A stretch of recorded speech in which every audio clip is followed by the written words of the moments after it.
When you think about the 7 wonders of the ancient world, the ones that immediately jump to mind are the Great Pyramids of Giza, the Lighthouse of Alexandria, and the Hanging Gardens of Babylon. But of course, there are 7 of them, and one of the more forgotten ones I'm going to be focusing on today is the Colossus of Rhodes. As with 5 of the other wonders, it no longer exists.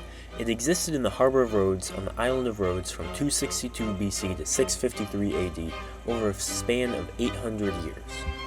The story starts with the Siege of Rhodes, which lasted from 305 to 304 BC. Rhodes was allied with Egypt and Ptolemy I against, I'm definitely going to butcher this, Antigonus I Monophthalmus of Macedon. In 304 BC, during the siege, a fleet of ships sent by Ptolemy arrived, and the son of Antigonus, Demetrius I of Macedon, fled with his men, while also leaving behind most of their siege equipment.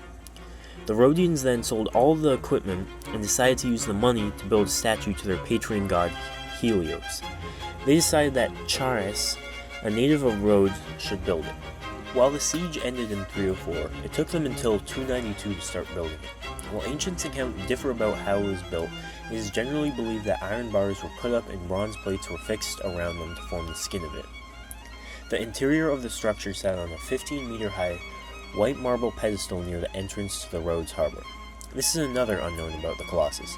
While some depictions show it as having ships pass between its legs, and others, more credible ones, show it at the entrance to the harbor. Most depictions of it have it at about 70 cubits or 32 meters tall, and it was finally completed after 12 years in 2 AD BC. Sadly, the statue only stood for 54 years until 226 BC when a massive earthquake devastated Rhodes, with the statue snapping at its knees and falling over, but luckily onto land and not into the nearby harbor.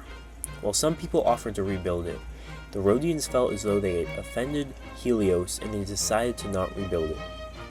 The Colossus then lay on the ground for over 800 years, and it still remains a mystery what became of it. From 226 BC to 653 AD, many people traveled the world to come and see it, such as Strabo, the Greek geographer and historian, and Pliny the Elder, the Roman author and naturalist, who both championed it as one of the wonders of the world.